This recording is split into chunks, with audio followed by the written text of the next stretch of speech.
MLA కోట MLC ఎన్నికల polling ప్రశాంతంగా కొనసాగుతోంది. అసెంబ్లీ కమిటీ హాల్ 1లో సాయంత్రం వరకు పోలింగ్ జరుగుతుంది. సాయంత్రం 5 గంటల నుంచి ఓట్ల లెక్కింపు ప్రారంభమవుతుంది. మొత్తం 5 స్థానాల కోసం 6 అభ్యర్థులు పోటీలో ఉన్నారు. టీఆర్ఎస్ నుంచి హోంమంత్రి మహమూద్ అలీ, షేర్ సుభాష్ రెడ్డి, సత్యవతి రాథోడ్, ఎగ్గె మల్లేశం పోటీ చేస్తున్నారు.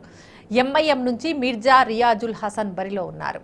కాంగ్రెస్ నుంచి గూడూరు నారాయణ రెడ్డి పోటీ చేస్తున్నారు. సరైన బలం లేకున్నా తమ అభ్యర్థిని పోటీలో పెట్టిన కాంగ్రెస్ కు సొంత పార్టీ ఎమ్మెల్యేలు షాక్ ఇవ్వడంతో పరువు కాపాడుకోవడానికి ఎన్నికలను బహిష్కరిస్తున్నట్లు ప్రకటించింది. దీంతో టీఆర్ఎస్, ఎంఐఎం అభ్యర్థుల ఎన్నిక లాంఛనమే కానుంది.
ఎమ్మెల్సీ ఎన్నికల పోలింగ్ ప్రశాంతంగా జరుగుతోంది. మరిన్ని వివరాలు మా ప్రతినిధి సరిత అందిస్తారు. సరిత, ఎమ్మెల్సీ ఎన్నికల పోలింగ్ ఎలా కొనసాగుతోంది?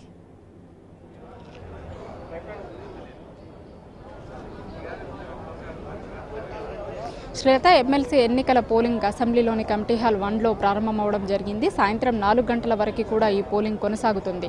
టీఆర్ఎస్ పార్టీకి సంబంధించినటువంటి ఎమ్మెల్యేలందరూ ఇప్పుడే అసెంబ్లీ ప్రాంగణంకి చేరుకోవడం జరిగింది. వాళ్ళంతా కూడా తమ ఓటు హక్కును వినియోగించుకునేందుకు లోపలికి వెళ్లడం జరిగింది. మొత్తం 5 ఎమ్మెల్యే కోట ఎమ్మెల్సీ స్థానానికి జరుగుతున్నటువంటి ఎన్నికల్లో 6 అభ్యర్థులు బరిలో ఉండడంతో ఎన్నిక అన్నటువంటిది అనివార్యమైంది. టీఆర్ఎస్ పార్టీకి సంబంధించినటువంటి 4 అభ్యర్థులు, ఎంఐఎంకి సంబంధించినటువంటి అభ్యర్థి, కాంగ్రెస్ పార్టీకి సంబంధించిన అభ్యర్థి బరిలో ఉండడం జరిగింది.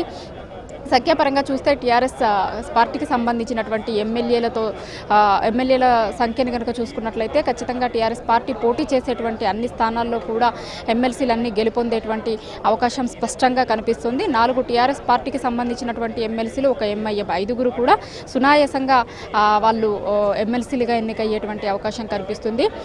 ఉదయం 9 గంటలకు ప్రారంభమైనటువంటి పోలింగ్ ప్రశాంతంగా కొనసాగుతుంది. పోలింగ్ ఏజెంట్స్, అదేవిధంగా ఎమ్మెల్సీ ఎన్నికల్లో అభ్యర్థులుగా ఉన్నటువంటి వాళ్ళు కూడా అసెంబ్లీ ప్రాంగణంకి చేరుకోవడం జరిగింది. కొద్దిసేపటి కిందటే తెలంగాణ భవన్లో మాక్ పోలింగ్ నిర్వహించిన అనంతరం టీఆర్ఎస్ పార్టీకి సంబంధించినటువంటి ఎమ్మెల్యేలు అందరూ కూడా ఒకేసారి తమ ఓటు హక్కు వినియోగించుకోబోతున్నారు. అందరూ లోపలికి వెళ్ళిపోవడం జరిగింది. మరి కాసేపట్లోనే వాళ్ళందరూ తమ ఓటు హక్కును వినియోగించుకొని లోపలికి బయటకు వచ్చేటువంటి అవకాశం కనిపిస్తుంది. స్పీకర్ కూడా తన ఓటు హక్కును వినియోగించుకునేందుకోసమని అసెంబ్లీకి చేరుకోవడం జరిగింది. అదేవిధంగా సీఎం కేసీఆర్ కూడా మరి కాసేపట్లో తన ఓటు హక్కును వినియోగించుకునేందుకోసమని అసెంబ్లీకి చేరుకునేటువంటి అవకాశం మనకు కనిపిస్తుంది. అయితే పద్మారావు, అదేవిధంగా సాయన్న ఇద్దరు కూడా కొంత అనారోగ్యంతో బాధపడుతున్నటువంటి నేపథ్యంలో కొంత లేటుగా వాళ్ళు తమ ఓటు హక్కును వినియోగించుకోబోతున్నారు. ఇప్పుడు వచ్చినటువంటి టీఆర్ఎస్ పార్టీకి సంబంధించినటువంటి ఎమ్మెల్యేలతో కలిసి వాళ్ళు అసెంబ్లీకి చేరుకోలేదు.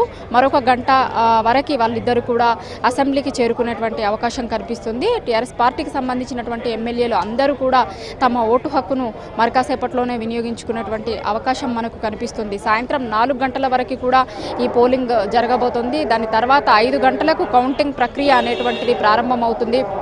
కౌంటింగ్ ప్రక్రియ ప్రారంభమైన తర్వాత కేవలం ఒక అరగంట లోపలే రిజల్ట్ అనేటువంటిది అవుట్ అయ్యేటువంటి అవకాశం మనకు కనిపిస్తుంది. ఎందుకంటే 5 స్థానాలకు పోటీ చేస్తున్నటువంటి అభ్యర్థులుకి సంబంధించినటువంటి వాళ్ళు కాంగ్రెస్ పార్టీ బరిలో ఉన్నప్పటికీ కూడా కాంగ్రెస్ పార్టీ ఈ ఎన్నికల్ని బాయ్కట్ చేస్తున్నట్లు చెప్పడం జరిగింది. కాబట్టి మిగతా పడేటువంటి ఓట్లన్నీ కూడా ఈ 5 అభ్యర్థులకు సంబంధించినటువంటి వాళ్ళకి పడతాయి. కాబట్టి రిజల్ట్ 5 గంటలకి ప్రారంభం కాగానే ఒక అరగంట లోపలే రిజల్ట్ అనేటువంటిది అవుట్ అయ్యేటువంటి అవకాశం మనకు కనిపిస్తుంది.